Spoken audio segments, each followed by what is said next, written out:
कर्क राशि वालों, एक चीज़ का ध्यान रखना वरना आप भी काले जादू के शिकार हो सकते हैं।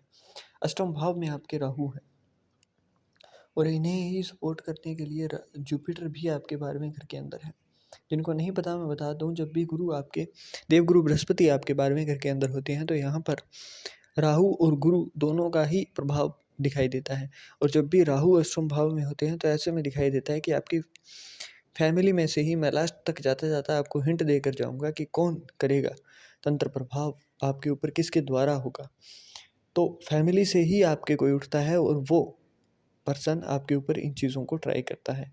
आप फादर की साइड से ही आपका कोई ऐसा हितैषी दिखने की कोशिश करेगा, परंतु वो अपनी पुरानी कोई रंजिश जो है वो आपसे निकालता हुआ यहाँ पर दिखाई देगा। जब भी राहु अष्टम भाव में आते हैं तो ऐसा पर्सन चंद्र कुंडली में आए और अगर आपकी कुंडली में भी राहु थोड़ा सा बुरी स्थिति में हो तो ऐसे लोगों को देखने को मिलता है कि जब भी राहु गोचर के अंदर अष्टम भाव में आएगा तो वहाँ पर आपको तंत्र विद्या का प्रयोग देखने को मिलेगा, जिसकी वजह से अचानक रोग के ऊपर पैसा लगना, कोई कोर्ट कचहरी हो जाना, मेडिकल के ऊपर भी पैसा लग रहा हो, तो मतलब हर जगह से आपको फाइनेंशियल लॉस सडनली होते हुए दिखाई देते हैं।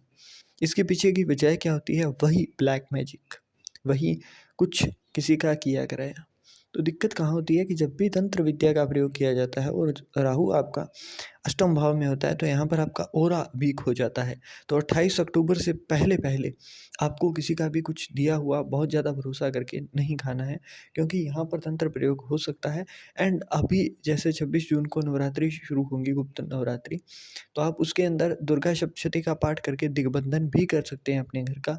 और वैसे भी अगर कभी आपको मौका मिले तो शुक्ल पक्ष के अंदर आप दुर्गा सप्तशती का पाठ करके दिग्बंधन कर लीजिएगा घर का, ताकि आपके घर के ऊपर ऐसा असर ना हो। और ऐसा कुछ भी खाद्य सामग्री अगर कोई दे रहा हो मीठा या फिर श्वेत रंग का, तो उस चीज़ को आपने थोड़ा सा बचकर ही चलना है। अगर हो सके तो या तो ब्रह्मा जी को भोग लगाइए या फिर काल भैरव के जो वाहन है, मतलब काले कुत्ते को आप दे सकते हैं। उसके बाद ग्रहण कीजिए और बिल्कुल ज़्यादा ज़रूरी नहीं है तो इस चीज़ से अवॉइड करना ही बहुत अच्छा रहता है, क्योंकि ये तंत्र विद्या, ये क्रियाएँ जो होती हैं ये प्रभाव जल्दी करती हैं और जाती बहुत लेट है। मतलब आती तो घोड़े के वेग से हैं परंतु जाती चींटी के वेग से हैं। तो आपको इन चीज़ों का ध्यान रखना है। अब बात करी जाए कि करेगा कौन, तो आपके फादर के साइड से ही कोई ना कोई ऐसा होगा जो कि करेगा, क्योंकि अष्टम भाव जो है वो पैतृक पितृ मतलब पिता की साइड से जो भाव रिश्तेदारी होती है उनका होता है। और यहाँ पर राहु दिमाग में उनके ही डालता है और उसी वजह से आपको बार बार फाइनेंशियल लॉस वगैरह देखने को मिलते हैं। तो होप सो कि आप इन चीज़ों का ध्यान रखेंगे और ऐसी किसी भी तंत्र प्रयोग से बचने के लिए जो मैंने आपको रास्ते बताए हैं वो करेंगे। 28 अक्टूबर तक सिर्फ आपको ये दिक्कतें देखने को मिलेंगी, उसके बाद में मंगल अपनी सत्ता संभाल लेंगे, पंचम भाव में आपके आ जाएंगे, तो उसके बाद से थोड़ा रिलीफ मिलेगा। ऐसे में आपको नॉनवेज और ड्रिंक थोड़ी सी अगर करते भी हैं तो किसी के साथ साझा करके नहीं लेनी है।